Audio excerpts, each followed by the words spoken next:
You know, ever since we got cars, we've had this one big dream, making them fly, right? It's that ultimate sci-fi promise, the future that's always just over the horizon. So let's get into it. Let's really dig into this 100-year-old obsession. Okay, look at this thing. Seriously, this is what's called an eVTOL. That's a mouthful.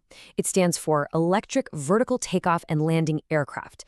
I mean, it looks like it belongs in a movie, right? But here's the crazy part. It's real. This is a working prototype. And believe it or not, something that looks just like this has been the poster child for the future for more than 100 years. So that begs the big question, doesn't it? If we've wanted this for a century, where is it? Why aren't we all zipping around in these things? What's the holdup? Well, to figure out why we're so close now, we've actually got to go back, way back. We're going to look at a whole history of people who tried to make this happen. And it's a fascinating story, you know? It's full of genius inventors, absolutely wild designs, and, well, a lot of dreams that never quite got off the ground. Okay, so the first real shot at this? We're talking 1917. Glenn Curtiss's Autoplane, which was pretty much what it sounds like, a car with wings slapped on. It managed a few little hops, but that was about it. Fast forward 20 years to the Aerobile, and boom, we get sustained flight. That was a huge deal. But the one that almost made it was Taylor's Aerocar in 1949. This thing was the real deal. It even got certified by aviation authorities. But no money, not enough interest, and it just never got made. And that's a theme you're going to see again and again. And this right here, this is the fundamental problem that killed almost every single one of those early designs. Just think about it for a second. What do you want in a car? You want it to be tough, heavy, robust, right? Something that can handle a fender bender. Now, what do you need for a plane? The exact opposite. It has to be as light as humanly possible just to fight gravity. For 100 years, this was the core conflict, this engineering puzzle that just seemed impossible to solve. So, what happened? What changed? Why is this dream all of a sudden back and bigger than ever? Well, it all comes down to two massive tech breakthroughs that completely rewrote the rules of the game. All right, the first revolution is all about power. And to get it, you have to understand this one concept, energy density. It sounds complicated, but it's not. It's just a way of asking, how much juice can you cram into a certain amount of fuel? And this chart, wow, it just lays the problem out perfectly. Look at jet fuel. It packs about 12,000 watt-hours of energy for every kilogram. 12,000! Now look at our best lithium-ion batteries. They're sitting at around 300. That gap is enormous. It's the reason electric flight, especially that super power-hungry vertical takeoff, was basically a fantasy for decades. But here's where things get exciting. This is the game changer. Just since 2020, we're talking the last few years, the energy density in these batteries has jumped by a mind-blowing 40%. We are on a crazy fast track right now, and that massive power gap we just talked about, it's finally starting to close. Okay, so revolution number 2 is AI. You know, in the old days, you had to be a pilot with all that training and a cockpit full of dials and switches. AI is sweeping all of that away. Instead of a complex dashboard, imagine a single joystick. The AI is the co-pilot, managing all the systems, handling an engine failure without blinking. And the end game? Fully autonomous flight, with AI planning routes and managing all the traffic in the sky. All that complexity that made flying a niche skill, it's literally being automated out of existence. So you've got this 1-2 punch of better batteries and smarter software. And that has just kicked the doors wide open for a whole new wave of companies. So let's meet them. Let's see the flying machines that are actually being built today. So on the left, you're looking at Joby Aviation. On the right, Archer Aviation. These are two of the heavy hitters in the US right now. And what they're building are these super sleek multi-rotor eVTOLs.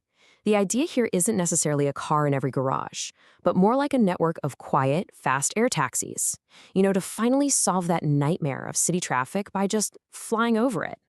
And make no mistake, this is a global race.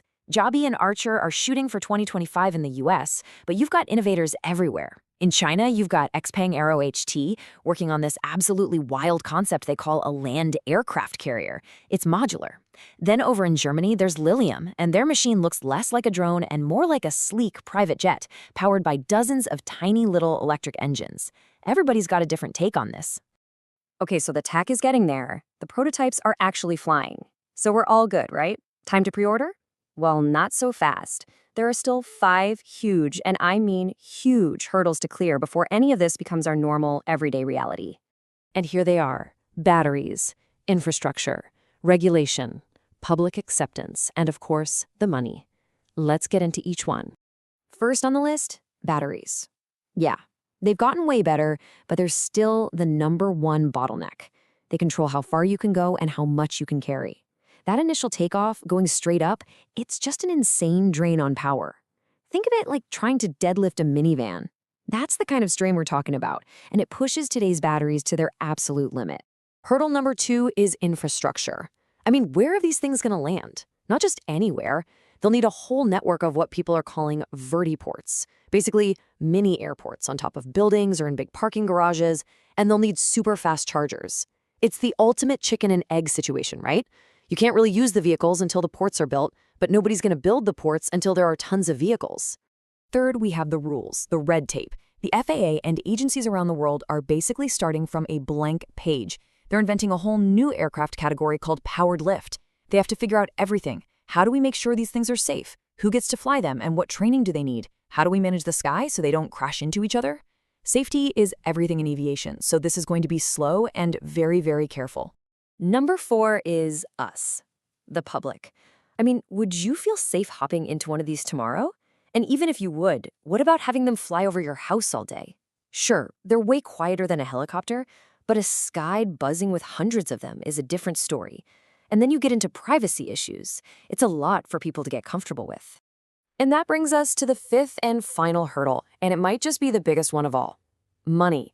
The cost to even design one of these things, let alone get it certified, is astronomical. We're talking billions. Then you add the cost of all those vertiports. So it really makes you wonder, is this technology going to be for everyone, a way to actually help with traffic? Or is it just going to be a brand new toy for the wealthiest people on the planet? So let's take a breath. We've about 100 years of grounded dreams behind us and 5 massive roadblocks still right in front of us. So where does that leave this dream? Are we finally about to see it happen? You know, I saw this quote from the CEO of Xpeng, and I think it just nails it. He said, "I think people are truly great because of their dreams." And that's really what this is all about, isn't it? This whole quest for a flying car isn't just about getting from A to B faster.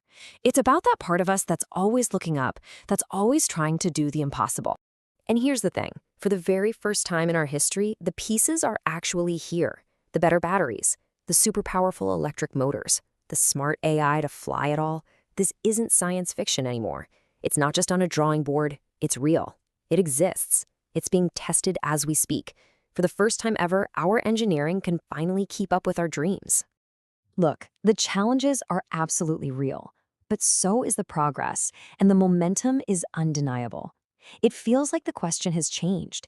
It's not if we can build a flying car anymore. The question is, are we willing to build the world that comes with it?